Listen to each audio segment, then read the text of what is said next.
Good morning, students. My name is Nirav Bhatt, and for this year, I am taking your math subject and science subject. So, I am graduated from Bangalore, and I have done my post graduation from Mehsana. I do have a 5 years of academic experience, 3 years from college, and 2 years from school. So, today we are going to start your first chapter from mathematics, which is a numbers. So for that we are doing two problems which I think is easy for you. So I am writing this over here and you have to copy in your textbook. So likewise we will solve some more problems so you will get a better idea on mathematics. So starting on what we have to do for this problems, write these numbers in the standard form. हमें ये जो number दिए गए हैं उसको standard form में लिखना है। तो सबसे पहला सवाल यही आके खड़ा हो जाता है कि सर स्टैंडर्ड फॉर्म मतलब क्या है? स्टैंडर्ड फॉर्म मतलब इन टर्म्स ऑफ नंबर, उसमें कोई भी ऑपरेटर प्लस माइनस नहीं होना चाहिए, एक नंबर आपने लिख दिया उसको हम बोलते हैं स्टैंडर्ड फॉर्म। तो यहाँ पे पहला क्वेश्चन जो हमें दिया गया है वो है 4207 और इसको लिखा गया है वर्ड्स के फॉर्म में। ये वर्ड्स है, न्यूमरेशन है, ये न्यूमेरिकल्स नहीं है, न्यूमरेशन है, वर्ड्स में लिखा गया है। तो इसको स्टैंडर्ड फॉर्म्स में कन्वर्ट करने के लिए एक चीज आपने प्रीवियस स्टैंडर्ड में देखी होगी, नहीं देखी तो उसको फिर से हम एक बार देख लेते हैं। आपको पता ही होगा ones place, 100 place and 1000 place. हाँ, तो हमें क्या था, सबसे पहले ये सारे प्लेसेस में यहाँ पे आपको लिख देता हूँ। सबसे पहले था वंस प्लेस, उसके बाद था 10th प्लेस, उसके बाद था 100 प्लेस और उसके पास था 1000 प्लेस। था कि नहीं था? तो यहाँ पे जो जो चीजें दी गई है उसका इस्तेमाल करते हैं और इन सारी जगहों को भरते हैं। तो यहाँ पे 1000 वाला कौन सा नंबर है, ध्यान से देखो। तो 1000 के आगे है 4, तो यहाँ पे 1000 वाला नंबर है 4। तो ये काम तो हमारा हो गया। अभी 100 वाला कोई नंबर दिया गया है या नहीं उसको देखो। तो यहाँ पे 100 के आगे 2 दिया गया है, तो 100 वाला भी हमें मिल गया है कि नहीं? ये पहला 1000 वाला हमने ढूंढ लिया तो 4 लिख लिया, 100 वाले के आगे 2 है तो हमने 2 लिख लिया। उसके बाद 10th वाला प्लेस मतलब जिसके पीछे dy आता हो, 15 हो गया, 20 हो गया, 30 हो गया, 40 हो गया, तो इन सभी के पीछे ना ty लगता है कि नहीं लगता? हाँ, तो ये पूरे वर्ड में कहीं पे भी ty वाला कुछ दिया है? 30, 40 कुछ भी नहीं दिया। तो यहाँ पे ty वाला टर्म ही मिसिंग है, टेंस वाला ही मिसिंग है। अगर मिसिंग है तो हम उसको यहाँ पे 0 लिख देंगे, है कि नहीं? अभी वंस वाला देखते हैं। वंस वाला मतलब ऐसे नंबर जो डिजिट में है। अभी डिजिट मतलब 0, 1, 2, 3, 4, 5, 6, 7, 8 एंड 9। ये 9 0 से लेके 9 तक सारे नंबर्स जो सिंगल डिजिट है उसको हम डिजिट बोलते हैं। तो डिजिट वाला कोई नंबर यहाँ पे दिया गया है वर्ड्स में, तो आप देखोगे हाँ सर यहाँ पे हमने पकड़ लिया, 7 दिया हुआ है, तो ये डिजिट वाला नंबर है, वंस प्लेस है, तो यहाँ पे हम क्या लिख देंगे? 7।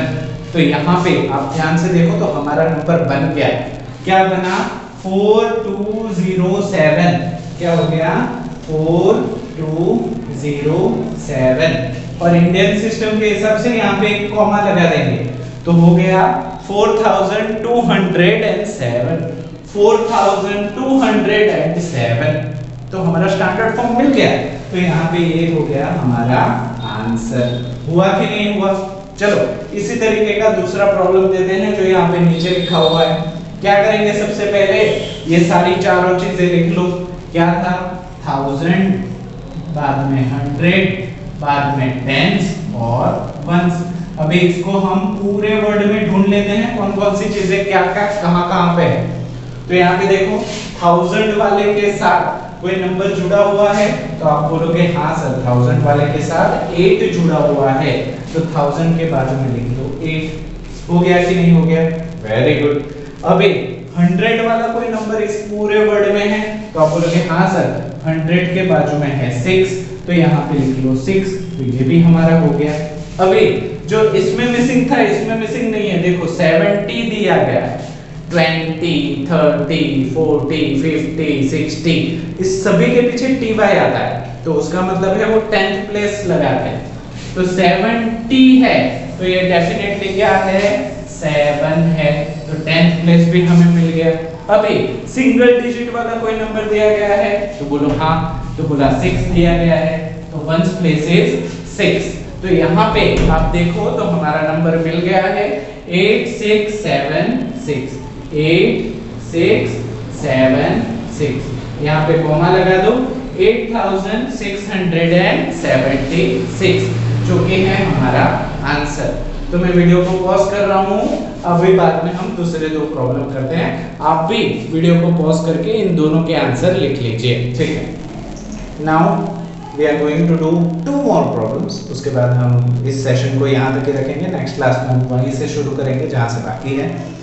So now 9000 plus 400 plus 6 plus 5, अभी वो हाउ टू स्टार्ट, इसको करेंगे कैसे। सबसे पहले एज यू नो जो सबसे बड़ा नंबर है उसको हम सबसे पहले लिख लेंगे।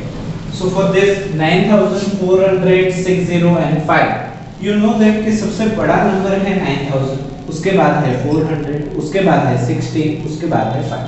सो the biggest number you have to write first.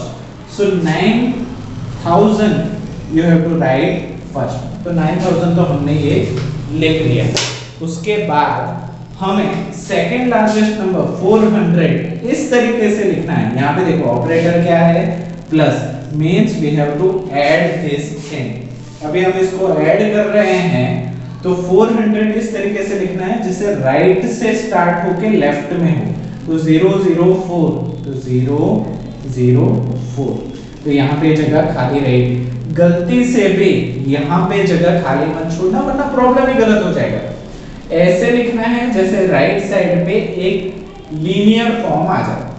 Similar way 60, so you have to write like 6 and 0, and similarly last one's place is 5, one's place is 5। तो यहाँ पे आप देखोगे कि राइट साइड पे पूरा एक अच्छा सा स्ट्रेट कॉलम बन गया। देखो this is one column, yes or no, this is second column, this is third column and this is fourth column। तो सबसे पहले we have to start from the rightest column, जो सबसे राइट वाला है उसको ही हम सॉल्व करेंगे। 0 plus 0 is 0, 0 plus 0 0, 0 plus 5 1 2 3 4 5, so here you will get a 5। Similar way 0 plus 0 0, 0 plus 6 is 1 2 3 4 5 6, here you will get 6। 0 plus 4 is 4 and 9 plus nothing, 9 बेचारा अकेला, उसके एक भी दोस्त नहीं है, so it is 9। so here simply इसको स्टैंडर्ड फॉर्म में हम लिख सकते हैं 9465, 9465, तो ये हमारा पहला प्रॉब्लम सॉल्व हो गया। तो ये हमने स्टैंडर्ड फॉर्म में लिख दिया। अभी दूसरा वाला भी साथ में लिख लेते हैं। सबसे बड़ा वाला नंबर सबसे पहले लिख लो, दैट इज 6000। उसके बाद 500 जो सेकंड लार्जेस्ट नंबर है तो उसको इसी तरीके से लिखो 500। उसके बाद 80 तो 80, उसके बाद 9 तो 9। तो यहाँ पे हर नंबर के बीच में ऑपरेटर मतलब क्या करना है, ऐड करना है। तो यहाँ पे भी प्लस, यहाँ पे भी प्लस और यहाँ पे भी प्लस। तो ये सारी चीजें हो गई, हमारे पास कॉलम भी बन गए। सबसे पहले राइट वाला कॉलम हम सॉल्व करते हैं, उसके बाद उसके लेफ्ट वाला, उसके बाद उसके लेफ्ट वाला और सबसे लास्ट में जो कॉलम बच गया वो। तो यहाँ पे आप ध्यान से देखोगे तो यहाँ पे 0 plus 0 0, 0 plus 0 0, 0 plus 9 आपको फिंगर टिप्स पे मिल जाएगा 0 1 2 3 4 5 6 7 8 9। तो ये हमने कर दिया। सेकंड कॉलम में 0 0 0, 0 plus 8 is 8, तो ये वाला भी हो गया। थर्ड कॉलम देखो 0 plus 5 is 5, ये भी हो गया। और 6 तो बेचारा अकेला, उसका कोई दोस्त नहीं है तो उसको ऐसे ही लिख दो। तो 6 5 8 9 जिसको हम बोलेंगे 6589, जो कि हमारा वो हो गया, न्यूमरेशन हो गया, उसको हम इस तरीके से बोल सकते हैं। तो ये हमारा स्टैंडर्ड फॉर्म 6589 हमारा जवाब हो गया। तो आई होप ये चारों प्रॉब्लम आपको क्लियर हो गए होंगे। पॉज करके ये चारों प्रॉब्लम अपने बुक में अच्छी हैंडराइटिंग में लिख के मुझे भेज देना, ठीक है। तो आज के लिए हम इतना ही रखते हैं। नेक्स्ट क्लास में हम कुछ और प्रॉब्लम सॉल्व करेंगे, ठीक है, और कुछ होमवर्क होगा तो वो मैं आपको भेज दूंगा। Till then, thank you so much.